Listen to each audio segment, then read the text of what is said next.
2047 ভিতৰত ভাৰতে সম্পন্ন কৰিব নিৰ্ধাৰিত লক্ষ্য বিকশিত ভাৰতৰ লক্ষ্য 100 বছৰ পূৰ্বে ডাক্তৰ কেশৱ বলিৰাম হেডগেৱাৰে ৰাষ্ট্ৰীয় স্বয়ংসেৱক সংঘ প্ৰতিষ্ঠা কৰি প্ৰতিগৰাকী সনাতনীৰ মনত যি সেৱাভাৱ সংৰোপণ কৰি গৈছিল সেই সেৱাভাৱেৰে আৰএছএছৰ 100 বৰ্ষপূৰ্তিত নাগপুৰত উপস্থিত হৈ প্ৰধানমন্ত্ৰী নৰেন্দ্ৰ মোদীয়ে প্ৰদান কৰিলে এনে এক প্ৰাণস্পৰ্শী উদ্দাত্ত ভাষণ।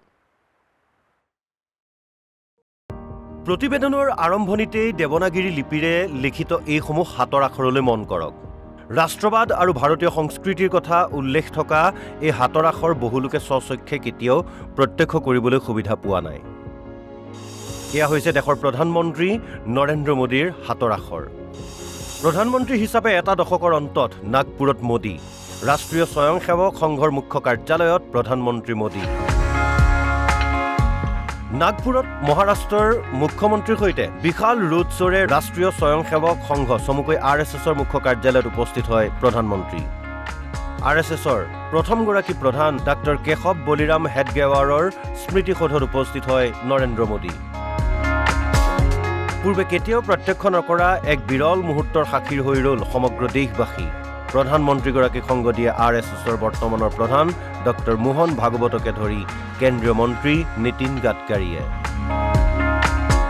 আজিৰে পৰাই আৰম্ভ হৈছে হিন্দুসকলৰ বৈদিক নৱবৰ্ষৰ, আৰম্ভ হৈছে হিন্দুসকলৰ পবিত্ৰ চৈত্ৰ নৱৰাত্ৰি। এনেহেন এক পবিত্ৰ ক্ষণত দেশৰ প্ৰধানমন্ত্ৰীৰূপে দায়িত্বভাৰ গ্ৰহণৰ এটা দশকৰ অন্তত নাগপুৰৰ পৰাই সনাতনৰ জয়গান নৰেন্দ্ৰ মোদীৰ। আনকি মোদীৰ প্ৰশংসাত পঞ্চমুখ হৈ পৰাও দেখা গ'ল আৰএছএছৰ প্ৰধানগৰাকীক।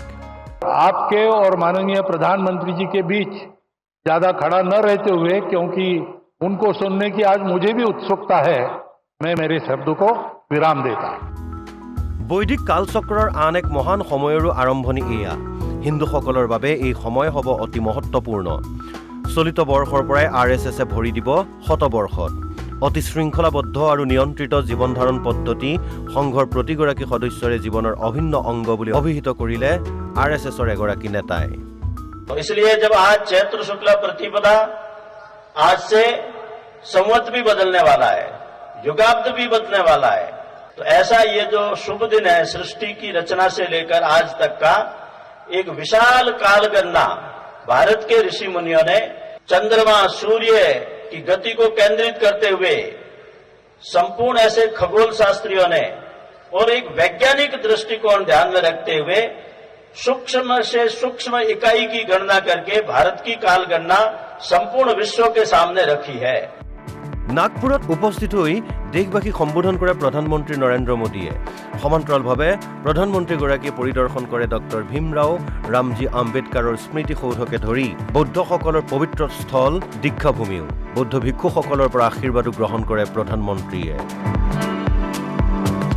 आज हम देखते हैं राष्ट्रीय चेतना के संरक्षण और संवर्धन के लिए जो विचार भी 100 साल पहले बोला गया, वो महान वटवृक्ष के रूप में आज दुनिया के सामने है।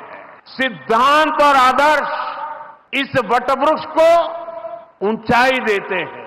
लाखों करोड़ों स्वयंसेवक इसकी टहनी, ये कोई साधारण वटवृक्ष नहीं, राष्ट्रीय स्वयंसेवक संघ भारत की अमर संस्कृति का आधुनिक अक्षय वट है। ये अक्षय वट आज भारतीय संस्कृति को, हमारे राष्ट्र की चेतना को निरंतर ऊर्जावान बना रहा है। নাগপুৰত উপস্থিত হৈ প্ৰধানমন্ত্ৰীগৰাকীয়ে উদ্বোধন কৰে দেশৰ প্ৰথমটো বিশেষ বিস্ফোৰক নিৰ্মাণকাৰী সংস্থা সোলাৰ ডিফেন্স আৰু এৰোস্পেচৰ এটা উচ্চমানৰ পৰীক্ষণস্থলী। ইয়াতে দেশৰ সেনাবাহিনীৰ বাবে নিৰ্মাণ কৰা ড্ৰোনত ব্যৱহৃত বিভিন্ন বোমাকে ধৰি মিছাইল আৰু আন আন অস্ত্ৰ শস্ত্ৰৰ পৰীক্ষণো কৰিব পাৰিব ভাৰতীয় সামৰিক বাহিনীয়ে। ইয়াৰ লগতে নাগপুৰৰ আৰএছএছৰ माधव नेत्रालयों उद्बोधन करे प्रधानमंत्री मोदी। प्रधानमंत्री बनने के बाद शायद ये पहली बार वो नागपुर संघ कार्यालय में जा रहे हैं। उनका वहां पर जाना, वो भी शताब्दी वर्ष में जाना, ये अपने आप में एक बहुत विशेष बात है।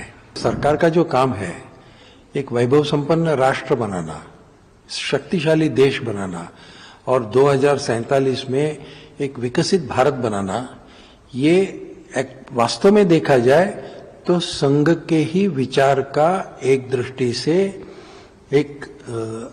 उस बात को आगे ले जाने वाली बात है। 2025 পৰা 2047লৈকে এই কালচক্ৰত ভাৰতবাসীৰ বাবে হ'ব এক নতুনৰ সময়, প্ৰত্যাহ্বানেৰে পূৰ্ণ বিশ্ববাসীৰ আগত নতুন ভাৰতৰ অভ্যুত্থানৰ সময়। ৰাষ্ট্ৰ নিৰ্মাণত RSSৰ ভূমিকাক লৈ এইদৰেই ক'লে দেশৰ প্ৰধানমন্ত্ৰীগৰাকীয়ে। 2047 तक ये महत्वपूर्ण कालखंड, इस कालखंड में एक बार फिर बड़े लक्ष्य हमारे सामने।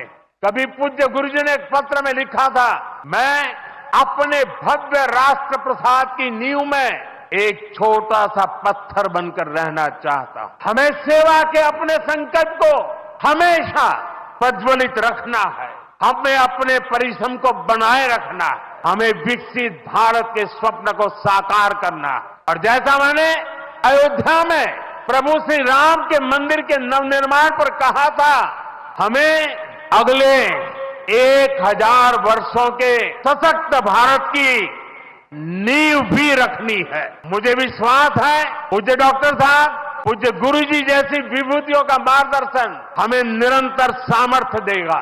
हम विकसित भारत के संकल्प को पूरा करेंगे। हम अपनी पीढ़ियों के बलिदान को सार्थक करके रहेंगे। National desk, NV news.